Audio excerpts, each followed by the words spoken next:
एक शांत से गांव चंदनपुर में सोमदत्त अपने बेटे आर्यन के साथ रहता था। सालों पहले आर्यन की मां की मृत्यु हो गई थी, जिसके बाद सोमदत्त ने अकेले ही उसे पाल पोस कर बड़ा किया। सोमदत्त चाहता था कि बुढ़ापे में उसका बेटा सहारा बने, लेकिन आर्यन, वह तो बस सोने और आलस फैलाने में माहिर था। आर्यन बेटा, दोपहर हो गई है, क्या अब भी सो रहे हो? सुबह कहा था कि बाहर पड्ढे औजार साफ कर देना, पर तुम्हारी नींद खत्म ही नहीं होती बेटा। ओह पिताजी, आप भी हद करते हैं। मुझे लगा अभी सुबह ही है। आप चिंता क्यों करते हैं? मैं अभी कर दूंगा। आप मुखिया जी के बागीचे में जाइए, वरना वह फिर से चिल्लाएंगे। होती बेटा, अब इस शरीर में जान नहीं बची। मैंने मुखिया जी को मना कर दिया है। अब घर की जिम्मेदारी तुम्हें संभालनी होगी। मेरी हड्डियां अब जवाब दे गई हैं। आप सीधा क्यों नहीं कहते कि आपको मेरा सोना पसंद नहीं? काम न कर पाने का झूठ क्यों बोल रहे हैं? तुम्हें लगता है मैं झूठ बोल रहा हूं? बाहर जाकर देखो, दुनिया ताने देती है। कैसा निकम्मा बेटा पाला है मैंने। जिस दिन मैं नहीं रहूंगा, तुम्हें मेरी बातों की कीमत समझ आएगी। उसे आर्यन चिढ़ गया। वह गुस्से में घर से निकला और जंगल में एक पीपल के पेडिडीरी के नीचे जाकर बैठ गया। ये गांव वाले मेरे पिता को भड़काते रहते हैं। अगर थोड़ा आराम कर लिया तो क्या पहाड़ टूट पड़ेगा। वैसे भी मैं थक गया हूं, थोड़ी देर सो जाता हूं। आर्यन सो जाता है, तभी वहां से एक महात्मा गुजरते हैं और उसे जगाते हैं। उठ मूर्ख, इतना हट्टा कट्टा होकर सारा दिन आलसियों की तरह सो रहा है। क्या तुझे जीवन का उद्देश्य नहीं पता? बाबा, आपकी क्या समस्या है? घर पर पिताजी सोने नहीं देते, अब आप यहां आ गए। मुझे शांति से रहने दें। बच्चे, मैं तुम्हारा शत्रु नहीं हूं। तुम गलत रास्ते पर हो। याद रखना, तुम पर बहुत बड़ी मुसीबत आने वाली है।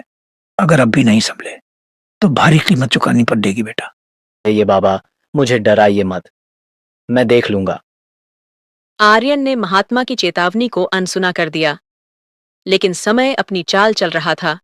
कुछ ही दिनों में सोमदत्त की हालत इतनी बिगड़ गई कि वह बिस्तर से भी नहीं उठ सका। घर में न अनाज बचा था, न पैसे। आर्यन बेटा, शायद मेरा जाने का समय आ गया है। अपना ख्याल रखना। याद रखना, काम छोटा या बड़ा नहीं होता। इंसान की सोच छोटी या बड़ी होती है बेटा। नहीं पिताजी, मैं आपको कुछ नहीं होने दूंगा। मैं अभी आपको शहर के अस्पताल ले जाता। आर्यन अपने पिता को अस्पताल ले जाता है। डॉक्टर उसे कहते हैं, आर्यन, इनकी हालत नाजुक है। फौरन ऑपरेशन करना होगा, वरना बचाना मुश्किल है। इसके लिए तुम्हें 50,000 रुपये जमा करने होंगे। हूं 50,000 रुपए? डॉक्टर साहब, इतने पैसे कहां से लाऊंगा? मुझे थोड़ा समय दीजिए। मैं कुछ दवाइयां दे देता हूं, जिससे कुछ दिन आराम मिले, पर पैसों का इंतजाम जल्दी करो। आर्यन टूट गया। उसने मुखिया जी से मदद मांगी, पर मुखिया ने उसे भगा दिया। मैं बूढ़े घुड्डों पर दांव नहीं लगाता। मुखिया ने हाथ खड्डे कर दिए। आर्यन थका हारा उसी पेड़ के नीचे जाकर रोने लगा। मदद करो। कहां से लाऊं 50,000 रुपए? कोई रास्ता दिखाओ। तभी वही महात्मा फिर प्रकट हुए। दिखाओ बाबा, मुझे क्षमा कर दें। आपकी चेतावनी सच निकली। मुझे पैसों की जरूरत है, वरना मेरे पिता नहीं बचेंगे। कोई मेरी मदद नहीं कर रहा। तुम्हें अपनी गलती का एहसास हो गया, ये अच्छी बात है। ये लो, ये मेरी शक्ति से सिद्ध की हुई विभूति राख है। इसे अपनी जीभ से चखो। ये तुम्हें थकने नहीं देगी और तुम में दैत्य जैसी शक्ति भर देगी। अब जाओ और लकड़ियां काटो। जैसे ही आर्यन ने विभूति को चखा, उसे लगा शरीर में बिजली दौड़ गई है। उसने घंटों लकड़ियां काटी। इतनी लकड़ियां काट दी कि बाजार में बेचकर 6,000 रुपए कमा लिए। रहा चमत्कार। बाबा की राख ने सचमुच जादू कर दिया। अब मैं और मेहनत करूंगा। अगले कुछ दिनों तक आर्यन पागलों की तरह काम में जुट गया। उसने 46,000 रुपये कमा लिए, पर समय कम था और पिता की हालत बिगड़ रही थी। 4,000 रुपये और चाहिए थे। वह फिर मुखिया के पास गया। मैं तुम्हें 4,000 नहीं बल्कि 5,000 रुपये दूंगा, लेकिन तुम्हें मेरे 10 खेतों को एक ही दिन में जोतना होगा। मंजूर है मालिक, कल शाम तक काम पूरा हो जाएगा। आर्यन ने कड़कती धूप में अपने पसीने से खेत सींच दिए। मुखिया उसकी मेहनत देखकर दंग रह गया। शाम तक काम पूरा हुआ और आर्यन को पैसे मिल गए। पिताजी की सांसें तुम्हारी भुजाओं के बल पर टिकी हैं। बाबा की राख उसके साथ थी। वह थक नहीं सकता था। दोपहर की लू में आर्यन पसीने से लथपथ था, पर वह धीमा नहीं पड़ रहा। शाम तक उसने लकड़ियों का बद्धा ढेर लगा दिया। आर्यन शाम को लकड़ियां लेकर बाजार पहुंचा और आज वह व्यापारी से मिला। आर्यन, तुम्हें तो गांव का सबसे बद्धा आलसी कहा जाता था। एक दिन में इतना काम और लकड़ियां कितनी सुंदर और सूखी हैं। ये लो, तुम्हारे 6,000 रुपए। कल और लाओगे तो और पैसे दूंगा। की हैं, धन्यवाद साहब। कल इससे भी ज्यादा मेहनत करूंगा। आर्यन अब सुबह 4 बजे उठता था। घर के सारे काम करता, बीमार पिता को दवा और दलिया देता और फिर जंगल निकल जाता। जो गांव वाले उसे बुरा भला कहते थे, उन्हें अपनी आंखों पर यकीन नहीं हो रहा था। देखा तुमने, सोमदत्त का बेटा बदल गया है। सुना है जंगल में भूत की तरह काम करता है। हाँ, लोग कह रहे हैं कि उसे कोई सिद्ध बाबा मिले हैं जिन्होंने जादुई शक्ति दी है, वरना जो लड्डच का सूर्यास्त तक सोता था, आज सूरज उगने से पहले काम पर होता है। उन्हें कहने दो, जब तक 50,000 रुपए नहीं जुटते मैं चैन की सांस नहीं लूंगा। लकड़ियां बेचकर आर्यन ने 46,000 रुपये जमा कर लिए थे।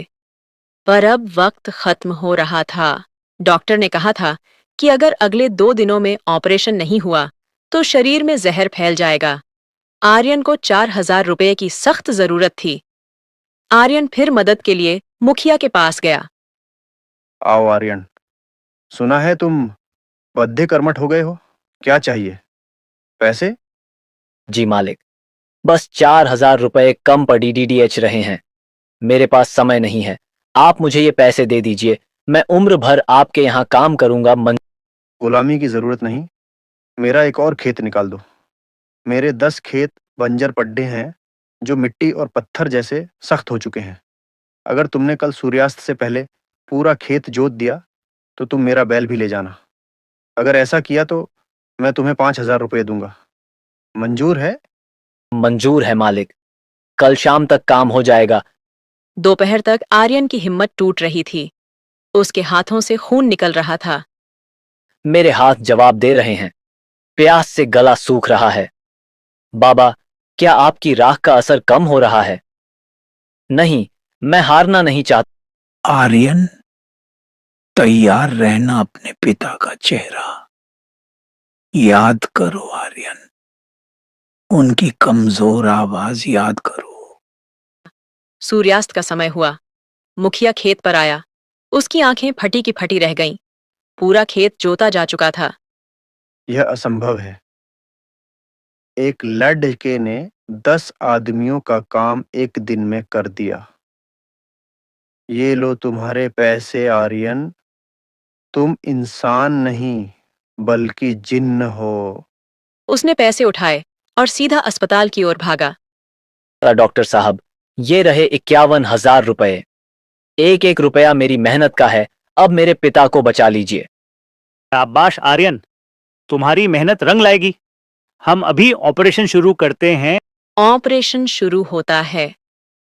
बधाई हो आर्यन, ऑपरेशन सफल रहा।